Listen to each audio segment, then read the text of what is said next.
नमस्कार दोस्तों, आपका स्वागत है हमारे YouTube चैनल में। मैं फिर लेके आया हूँ आपके लिए भागवत गीता का उपदेश, जिसे सुनकर आप अपने जीवन को सफल बना सकते हैं। भगवान श्री कृष्ण गीता में कहते हैं कि यहाँ सब कुछ बदलता रहता है। काल चक्र में इतनी शक्ति होती है कि वह राजा को रंग और रंग को राजा बना देता है। इस जीवन में एक पल में क्या हो जाना है और दूसरे पल में क्या हो जाना है, इसका आकलन कोई नहीं कर सकता। इस जीवन में कोई भी चीज स्थायी नहीं है।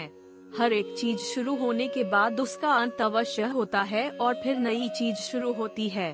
जीवन में दुख आते हैं तो कुछ पल के बाद सुख भी आते हैं। कभी लाभ होते हैं तो कभी हानि भी होती है। कभी जय होता है तो कभी पराजय भी होता है। कभी मान होता है तो कभी अपमान भी होता है। इसलिए मनुष्य को चाहिए कि वह दुख को भी अस्थायी समझकर उसे अपनाए। गीता में भगवान श्री कृष्ण अर्जुन को कहते हैं कि किसी चीज को शुरू करने के लिए कभी कोई सही समय नहीं होता। मनुष्य जब कोई चीज शुरू करता है वही उसके लिए सही समय होता है। जो मनुष्य सही समय के इंतजार में रहता है उसके लिए सही समय कभी नहीं आता और वह कभी भी अपने काम को शुरू नहीं कर पाता। ऐसे मनुष्य जीवन भर सही समय का इंतजार करते ही रह जाते हैं और कभी सफलता प्राप्त नहीं कर पाते।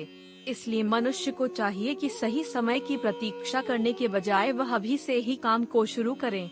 गीता में कहा गया है कि बीते कल और आने वाले कल की चिंता करना व्यर्थ है, क्योंकि ना बीते हुए कल को बदला जा सकता है और ना आने वाले कल को देखा जा सकता है।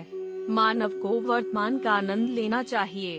भूतकाल में बीते घटनाओं को सोचकर एवं आने वाले कल की चिंता करके मनुष्य वर्तमान के सभी पलों को व्यर्थ गुजार देता है।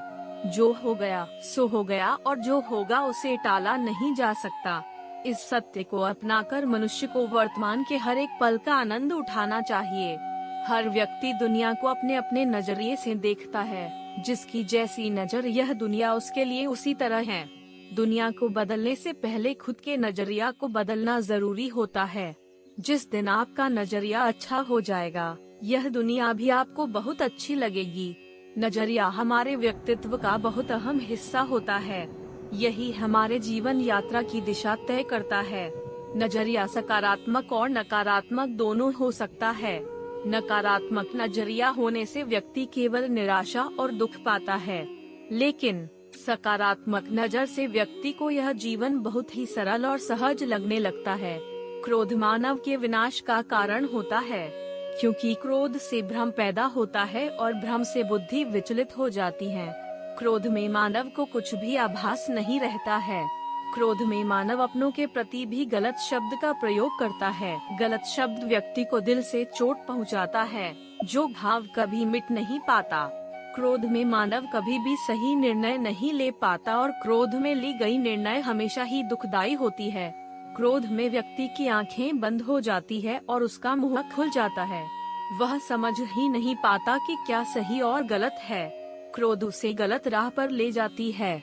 इसलिए मनुष्य को क्रोध पर काबू करके मन को शांत रखना चाहिए।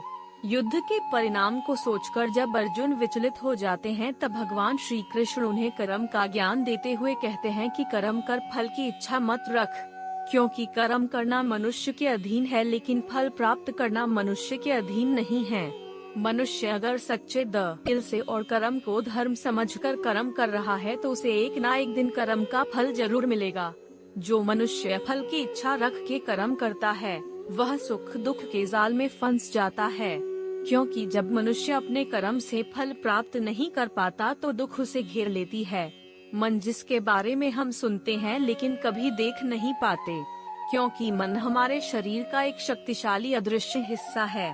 मन ही तो है जो मनुष्य में तरह तरह के भाव को उत्पन्न कराता है और मनुष्य उसी के अनुसार व्यवहार करता है। मन मनुष्य को अपने जाल में इस कदर फंसा के रखता है कि मनुष्य लाख कोशिश कर ले लेकिन वह अपने मन पर काबू नहीं पा पाता। मन काफी शक्तिशाली होता है, वह मनुष्य को अपने अधीन रखता है और हमारा मन हमें नाचना चाहता रहता है। मन मनुष्य को घमंड की मदिरा पिलाकर मदहोश करने की शक्ति रखता है। मन मनुष्य को जीवन के अंत तक अपने जाल से निकलने नहीं देता, जिस कारण मनुष्य सदा जीवन के मोह माया में व्यस्त रहता है। एक बार मनुष्य मन पर काबू पाने में सफल हो जाए तो वह जीवन के मोह माया से बहुत आसानी से पीछा छुड़ा सकता है। मनुष्य का शरीर विनाशी है, उसका कोई अस्तित्व नहीं, लेकिन मनुष्य का आत्मा अविनाशी है। आत्मा कभी नहीं मरती है, सदा अमर रहती है। आत्मा को ना कोई शस्त्र मार सकता है, ना कोई अस्त्र मार सकता है। मनुष्य का शरीर मृत्यु के बाद 5 तत्वों में विलीन हो जाता है, लेकिन आत्मा दोबारा नए शरीर में जन्म लेती है। इस प्रकार जो व्यक्ति जीवन के इस सत्य को समझ जाता है कि आत्मा कभी नहीं मरती, वह व्यक्ति कभी किसी के मरने का शोक नहीं मनाता, क्योंकि उसे पता है कि केवल शरीर मरा है, आत्मा तो जिंदा है। शरीर का नाश होने के बाद आत्मा दोबारा किसी अन्य शरीर का रूप लेगी। डंडा, एक ही कर्म किसी के लिए पाप बन जाता है और दूसरे के लिए पुण्य बन जाता है। लूट के उद्देश्य से हत्या करने वाले व्यक्ति का कर्म पाप का भागीदारी होगा, लेकिन किसी के जान बचाने के उद्देश्य दुष्ट व्यक्ति की गई हत्या पाप की श्रेणी में नहीं आएगा। इस सृष्टि में जो जन्म लेता है वो निश्चित रूप से मृत्यु के अधीन हो जाता है। इस सृष्टि में जो भी जन्म लेता है वह निश्चित रूप से मरता है। यह सनातन सत्य है जिसे कोई नहीं टाल सकता। मनुष्य, पशु, पंछी, जीव, पेड़ पौधे, हर सांस लेने वाले प्राणी जन्म के साथ अपनी मृत्यु की भी तारीख लिखवा कर आते हैं। इस सत्य से परिचित होने के बावजूद मनुष्य जीवन पर्यंत सब कुछ पाने की लालसा करता है। आखिर उस चीज को पाकर क्या फायदा जिसका सुख मनुष्य जीवन पर्यंत नहीं ले सकता। जिस चीज को पाने के लिए मनुष्य जीवन भर संघर्ष करता है, जिसे पाने के लिए अपनों से लड़ जाने को तैयार रहता है, जिसे पाने के लिए सब कुछ कर जाता है, उनमें से कोई भी चीज मृत्यु के दौरान उसके साथ नहीं जाती। इसलिए हर मनुष्य को जीवन के सत्य को अपनाकर संतुष्ट रहना चाहिए। खुद पर विश्वास करें। खुद पर विश्वास मनुष्य को ताकतवर बनाती है। आपकी सफलता आपके खुद के विश्वास पर निर्भर करती है। व्यक्ति अगर खुद पर विश्वास कर ले तो वह हर एक कठिन कार्य को कर सकता है। खुद पर विश्वास मनोबल को बढ़ाती है और व्यक्ति लक्ष्य को प्राप्त करने के लिए दृढ़ निश्चय कर पाता है। खुद पर विश्वास करके अगर मनुष्य कर्म में लग जाए तो उस कर्म को करन एक ही मात्रा में उसे आनंद आता है और निश्चित ही उसे सफलता मिलती है। दोस्तों, आपको ये श्री कृष्ण वाणी अच्छी लगी हो तो वीडियो को एक लाइक जरूर करें और चैनल को सब्सक्राइब जरूर कर लीजिए। धन्यवाद।